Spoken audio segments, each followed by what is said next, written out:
You are listening to the Truth to Live By podcast, a ministry of Windward Baptist Church. To learn more about our church, you can check out our website at windwardbaptist.org. And I heard the number of them which were sealed, and there were sealed 144,000 of all the tribes of the children of Israel. Of the tribe of Judah were sealed 12,000. Of the tribe of Reuben. Now these are children, or the descendant, or the children of Jacob, whose name was changed to Israel. These are actual tribes. These are the progenitors of the nation. Of the tribe of Judah were sealed 12,000. Reuben were sealed 12,000. Of the tribe of Gad were sealed 12,000. Of the tribe of Asher were sealed 12,000. Of the tribe of Naphtali were sealed 12,000. Of the tribe of Manasseh were sealed 12,000. Of the tribe of Simeon were sealed 12,000. Of the tribe of Levi were sealed 12,000. Of the tribe of Issachar were sealed 12,000. Of the tribe of Zebulun were sealed 12,000. Of the tribe of Joseph were sealed 12,000. Of the tribe of Benjamin were sealed 12,000. After this I beheld, and lo, a great multitude which no man could number, of all nations and kindreds and peoples and tongues, stood before the throne and before the Lamb, clothed with white robes and palms in their hands. So during the tribulation period, these are Jews that have received Christ. So imagine, he's saying, if their rejection led to the salvation of many, many Gentiles, imagine when they're saved. What's going to happen? They're going to reach many, many people. And then it says, a great multitude which no man could number, of all nations, kindreds, and peoples and tongues, stood before the throne and before the Lamb, clothed with white robes and palms in their hands. A multitude that no one could number of people that got saved because of these Jews that were saved and that brought them the gospel message.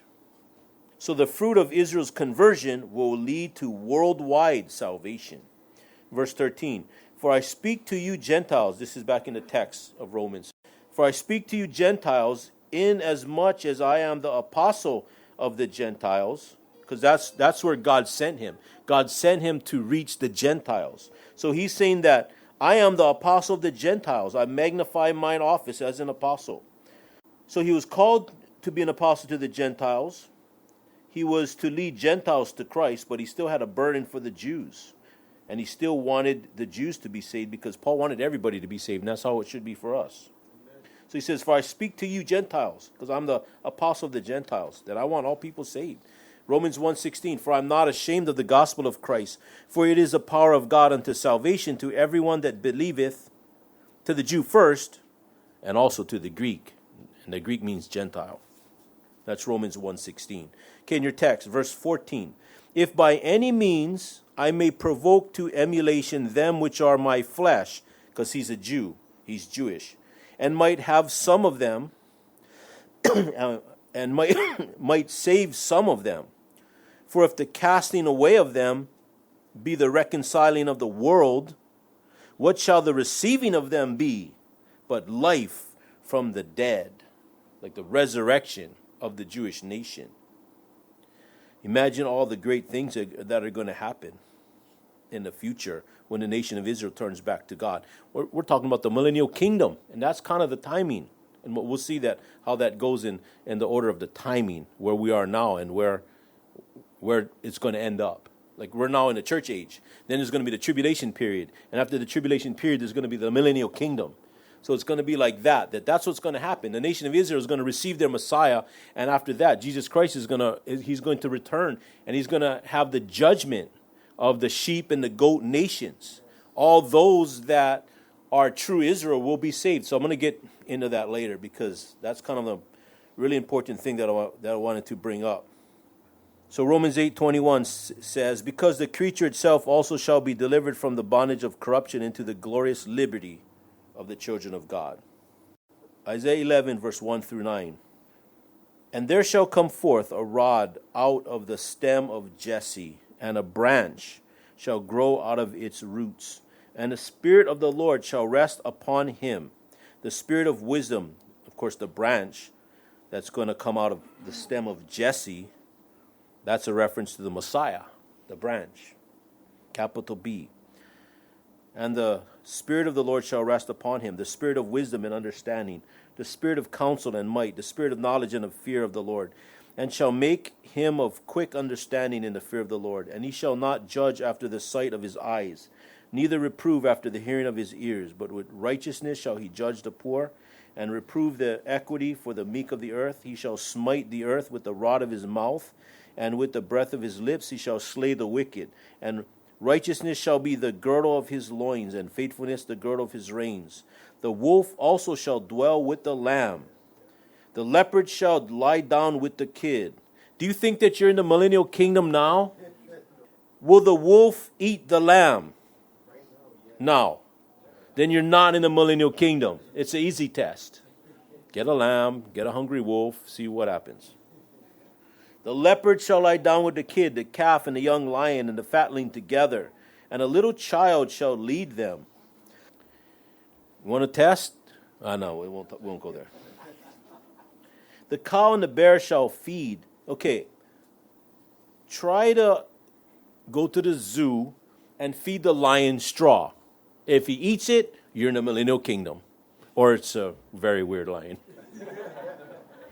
This is Isaiah chapter 11. I'm reading verse 6. The wolf also shall dwell with the lamb. The leopard shall lie down with the kid. The calf and the young lion and the fatling together. And the little child shall lead them. The cow and the bear shall feed. Their young ones shall lie down together. And the lion shall eat straw like the ox. The suckling child shall play on the hole of the asp. And the weaned child shall put his hand on the cockatrice den.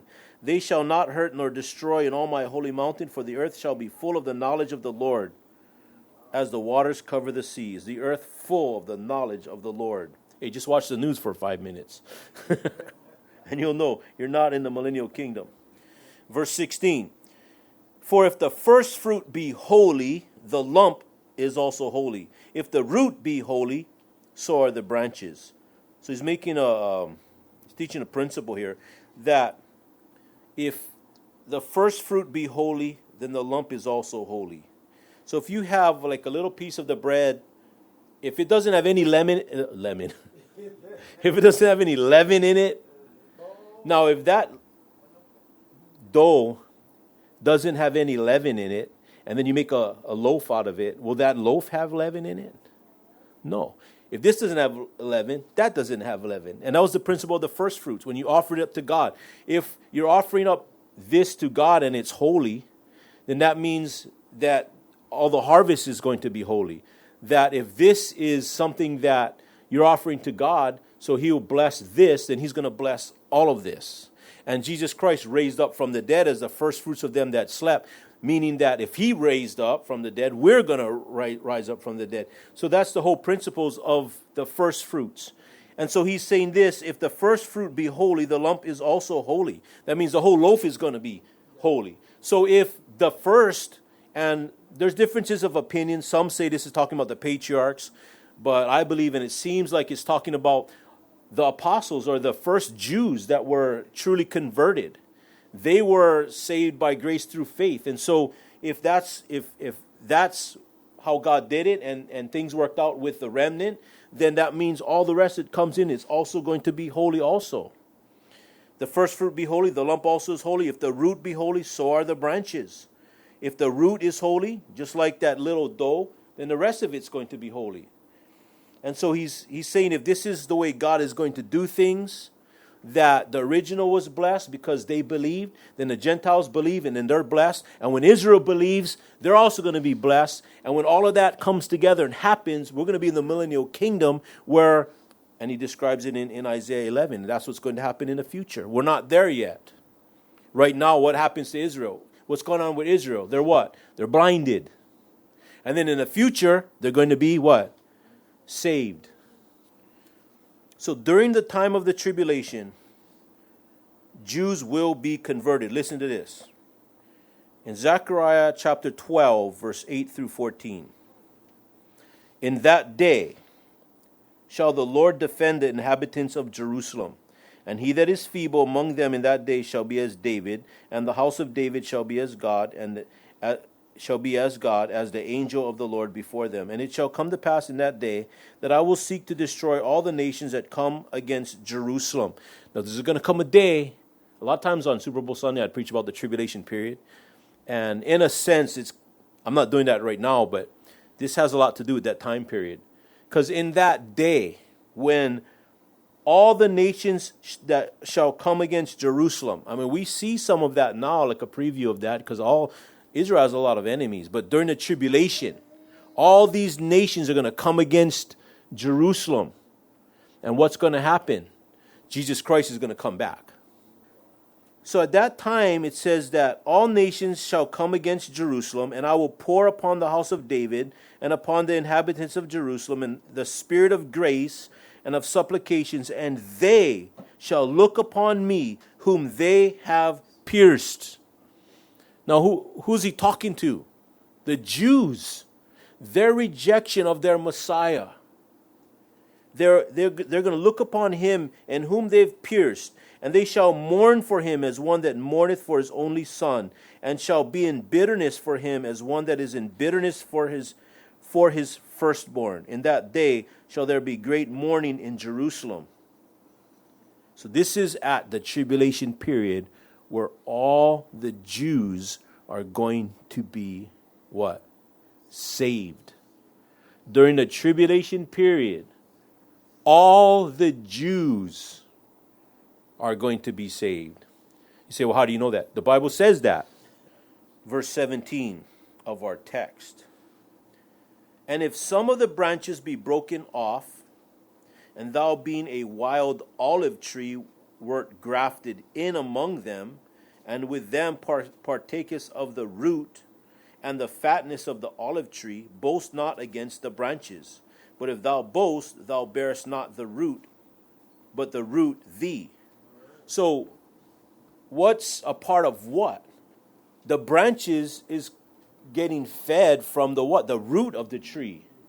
So he's saying, don't think that you're better or don't think you're superior than the Jews. Don't put them down because, and he's trying to give them a principle that what we believe and what we trust in as far as Christianity is rooted in Judaism.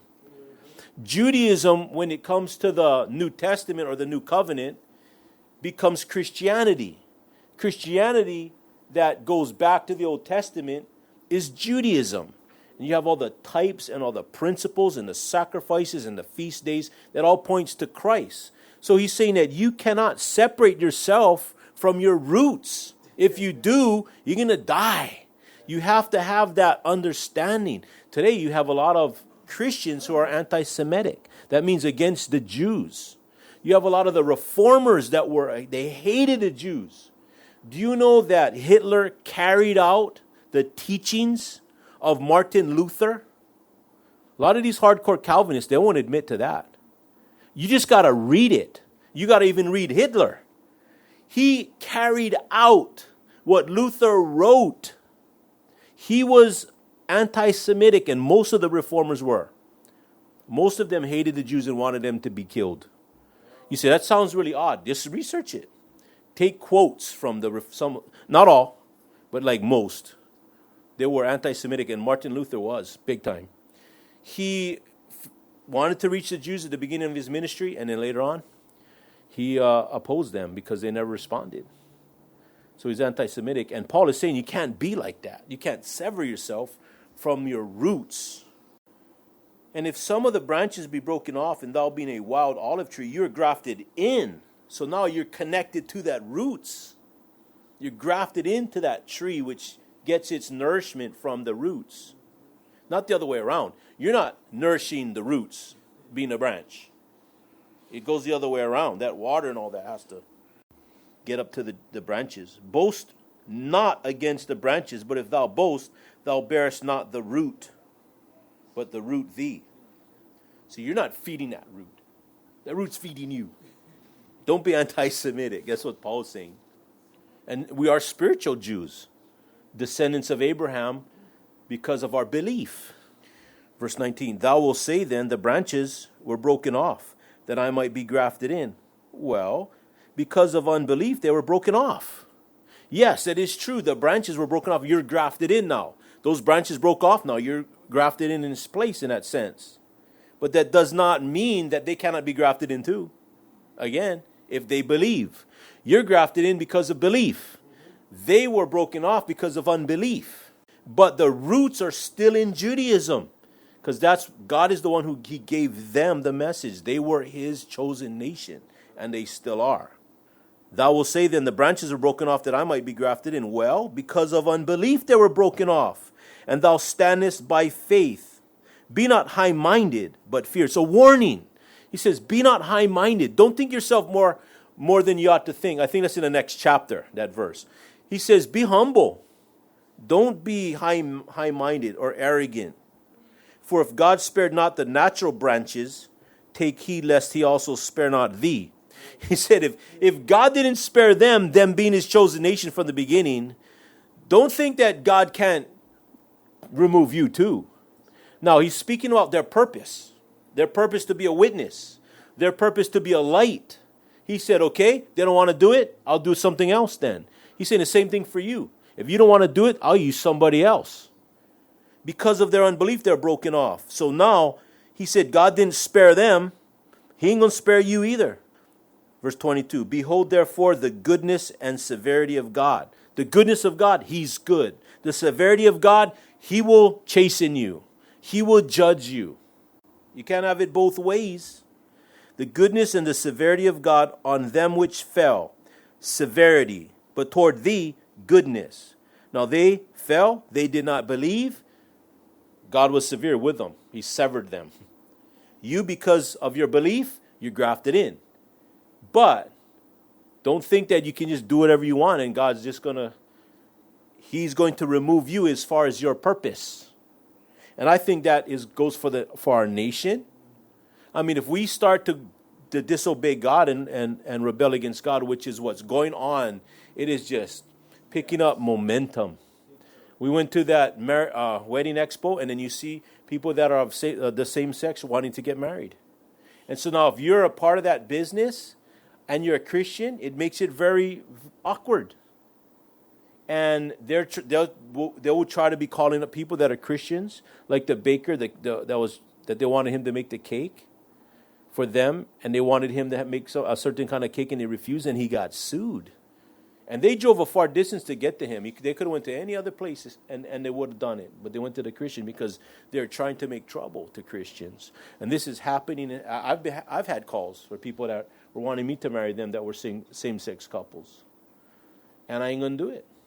And now speaking of abortion now, and infanticide.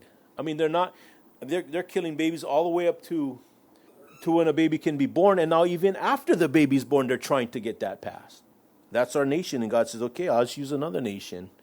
And we've been a nation that have gotten more, we have more missionaries. I think the second place nation getting out missionaries is way, way lower than us. But God, if we're gonna have a nation that's gonna continue on doing these kind of things against God, then God can use somebody else too. And we as individual Christians, if we're not evangelistic, if we're not trying to get people saved, if we're not trying to get the gospel out, if we're a church that's not getting the gospel out, or a church that's not missions-hearted, then God is saying the same thing to us. He's saying, if I remove them, why is it that you think that I would not remove you? I mean, how many churches out there are dead churches, not growing? What happens? The people of the church start to get older and older and older, and then they die off. There's nobody to replace them because they're not evangelistic. And what happens? The church dies. There's all kinds of churches that are that way. Or the church becomes so doctrinally shallow and their doctrine is heretical, then the church is going to die then too. So if Gentiles are unbelieving, they'll be cut off just as much as unbelieving Israel was. This is not referring to salvation, but being used for God's purposes. Because God's selection of Israel did not mean that all Jews were saved. And at the same time, when the Gentile nations, when they are saved, and yet they don't do what God wants, it doesn't mean they're going to lose their salvation. John chapter 15, verse 1 through 8, it talks about abide in the vine. If we abide in the vine, then we're going to be what? Fruitful. Without me, Jesus says, you can do nothing. If you and I want to bear fruit, we got to stay close to Jesus. That's what he's saying. You got to stay plugged in. Okay, verse 23. And they also, if they abide not still in unbelief, shall be grafted in. So now if they start to believe, they can be grafted back in. For God is able to graft them in again. If thou wert cut off of the olive tree, which is wild by nature, and were grafted contrary to nature into a good olive tree. So he's saying, you as a Gentile, you as a lost person, if you were grafted in, don't you think that the original, the Jews, don't you think that they who are broken off, don't you think that they can't get grafted into? Of course. So verse 24 again, if thou wert cut off of the olive tree, which is wild by nature, speaking of someone who's lost, and were grafted contrary to nature into a good olive tree, speaking of salvation, how much more shall these, which be the natural branches, be grafted into their own olive tree? How much better? You know that saying, if you get someone like Apostle Paul, who knew the Old Testament, who he was involved with the Old Testament ways of worship, speaking of Judaism, he knew all about that. When they get saved and they connect the dots, how much more powerful is that than if you have a Gentile who doesn't know anything about Judaism and is not able to connect the dots the same? How much more is he going to be able to bring to life the Bible? You ever heard someone who really knew the Jewish practice of Judaism really well speak about how this pictures Christ? How everything of the feast, what it pictures, the feast days, the tabernacle, and everything that they did, and all the different things that they do in Judaism, how it points to Christ, and all the riches of the Old Testament. So that's what he's saying. So the last thing. So God makes a warning. He warns us. Don't think that, hey, just because you're saved now, that God can't just set you on a shelf. That's what Paul feared. He said, if you're going to just live a rebellious life, he says he will. Now we see the last thing, God's unbreakable promise to the Jews. He made a promise to them. He's going to keep his promise. For I would not, brethren, that ye should be ignorant of this mystery, lest ye should be wise in your own conceits. Paul says, don't be ignorant of this.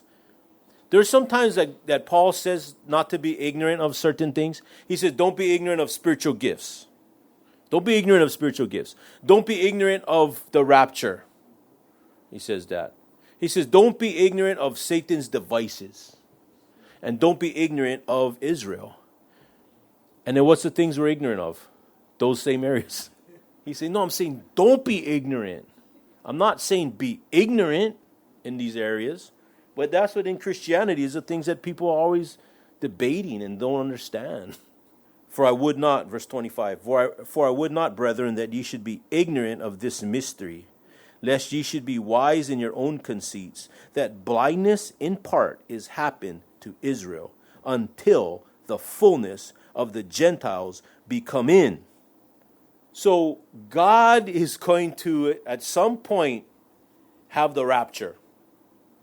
Israel is blind. There's a blindness that has happened to Israel. At some point, the church is going to be raptured up. And then there's going to be these 144,000 witnesses that are Jewish that are going to spread the gospel message. And many of the Jews are going to be saved. And then at some point in time, when the fullness of the Gentiles, when the rapture takes place, and then during the tribulation period, all of the Jews are going to be saved. You say, how do you know that? Because it says it right here. Verse 26. So the last part of verse 25 first. Until the fullness of the Gentiles be come in. And so, verse 26. And so all Israel shall be saved. Is that clear? Or do you have to know the Greek to interpret it? Or do you need a commentary? How do you take that another way? So all Israel shall be saved. So what do you think about that verse? Do you think all Israel is going to be saved?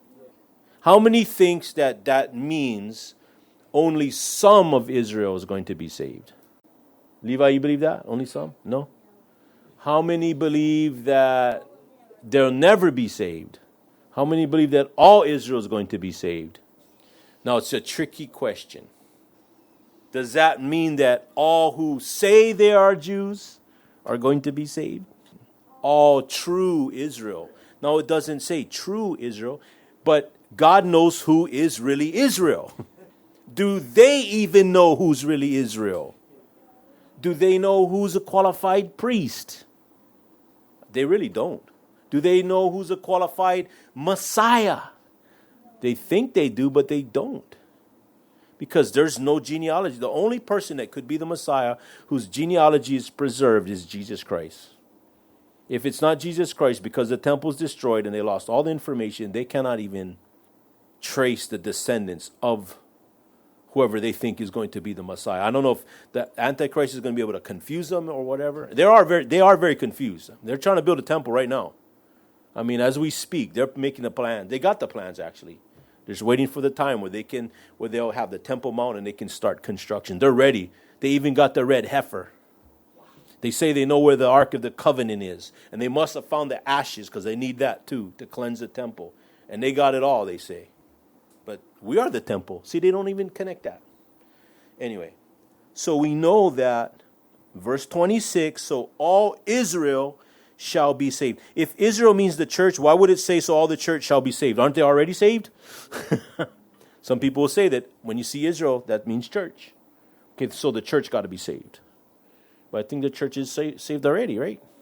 So all Israel shall be saved. I'm telling you, there's a lot of theologians that are a whole lot way more smarter than I am will tell you that Israel, the church has replaced Israel.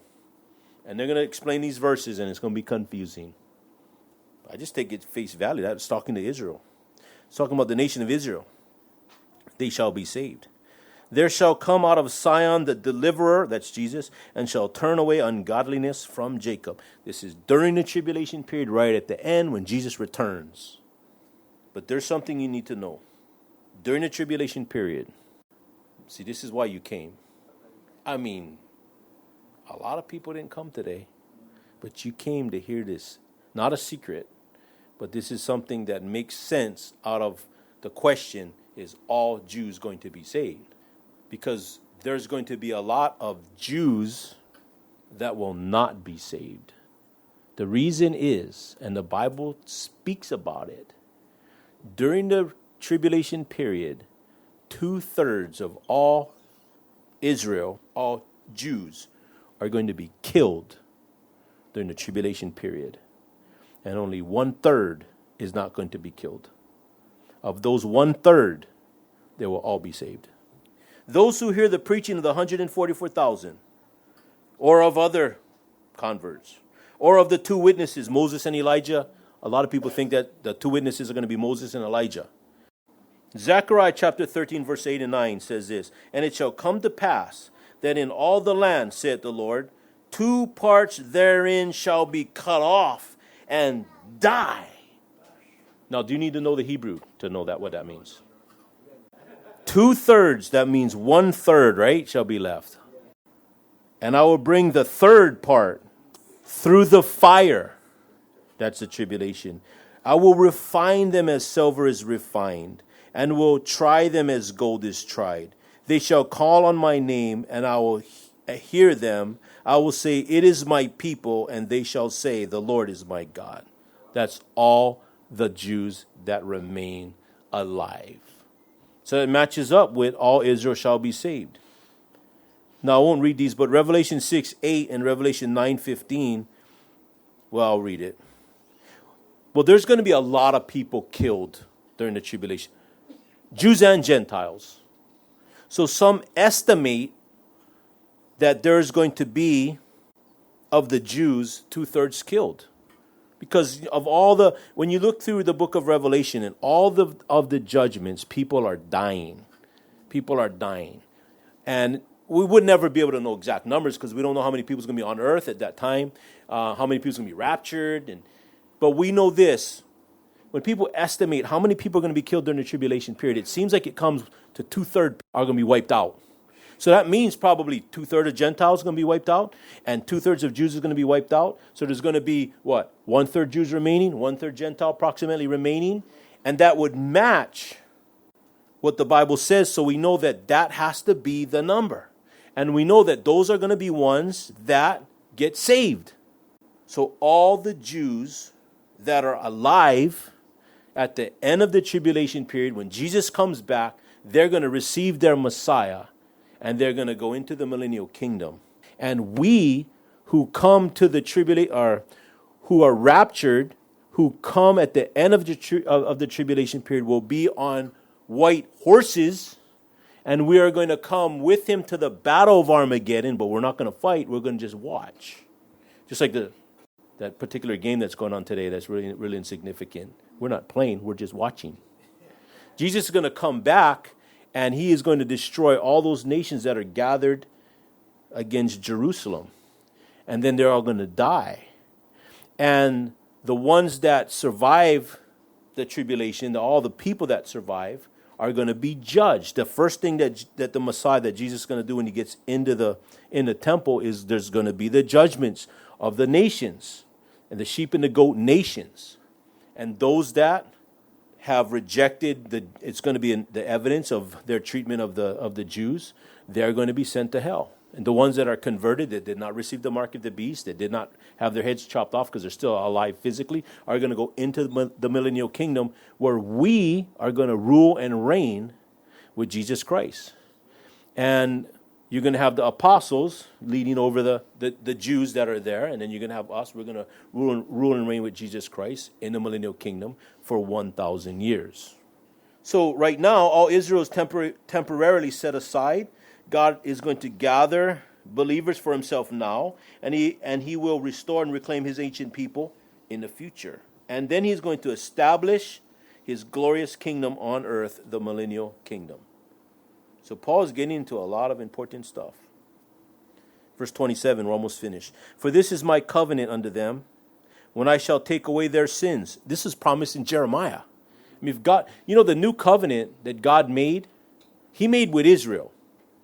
That wasn't a covenant God made with the church. He made that with Israel. It applies to us, but our roots are in Judaism. That's where the promises are made, and it applies to us as we are grafted in. Verse 28. This is a cool verse. As concerning the gospel, they are enemies for your sakes. Who is enemies? Who's enemies? What was that? Who's the enemies he's talking about? He says, as concerning the gospel, they are enemies for your sakes. Who's he talking about? The Jews. He's talking about Israel. Now, if Israel means the church, would that make sense? As concerning the gospel, the church are enemies for your sakes. No, it wouldn't. He's talking about Israel.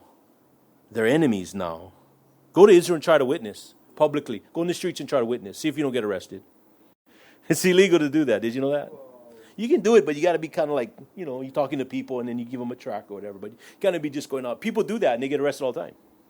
I'm not going to do that. You ain't going to do that either, Levi? You can do it here, but you can't do it there.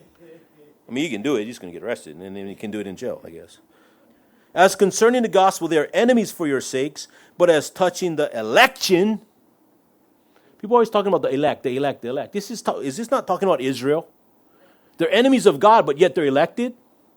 As touching the election, they are beloved for the Father's sakes. I mean, they're enemies for the gospel's sake, but because they're God's chosen, they're his beloved. For the gifts and callings of God are without repentance.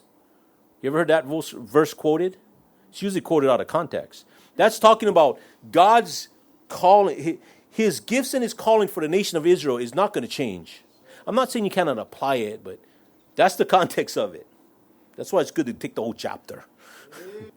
The gifts and callings of God are without repentance. For as ye in times past have not believed God, yet have now obtained mercy through their unbelief. Even so have these also now not believed, that through your mercy they also may obtain mercy. For God hath concluded them all in unbelief, that he might have mercy upon all. Unbelief brings out the mercy of God. And because of the fact that they didn't believe, God showed mercy upon you. And now it's going to continue on. That they, even though they didn't believe, are going to believe now. And so God's going to have his mercy upon them because God wants everybody to be saved. And they are going to all be saved. The ones that are not going to be saved are the ones that are going to be killed. And these are verses quoted from Isaiah. Listen to this verse, Isaiah 59:21. For as for me, this is my covenant with them, said the Lord. My spirit that is upon thee and my words that I have put in my mouth shall not depart out of thy mouth, nor out of the mouth of thy seed, nor out of the mouth of thy seed's seed, said the Lord, from henceforth and forever. His promise is still binding. The last thing. I already said that was the last thing. Yeah, I forgot I had one more last thing. Okay, that was the last thing. This is the conclusion. God's wisdom. You say, this is confusing and I don't understand all of it. It's okay. Because God's ways is far above our ways. Oh, the depth of the riches, both of the wisdom and knowledge of God. How unsearchable are his judgments, and his ways past finding out. For who hath known the mind of the Lord? Who hath been his counselor? Or who hath first given to him, and it shall be recompensed unto him again? For of him, and through him, and to him are all things, to whom be glory forever. Amen. We're not going to understand it all. We don't have to. We just have to trust God. Deuteronomy 29:29, the secret things belong unto the Lord our God, but those things which are revealed unto us and our children are forever, that we may do all the words of this law. His ways are above our ways.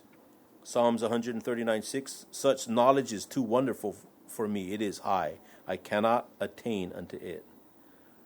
Proverbs 11:14, where no counsel is, the people fall, but in the multitude of counselors there is safety. Isaiah 40:13, who hath directed the Spirit of the Lord, or being his counselor hath taught him? Sometimes people want to question God and want to, I guess, be his counselor.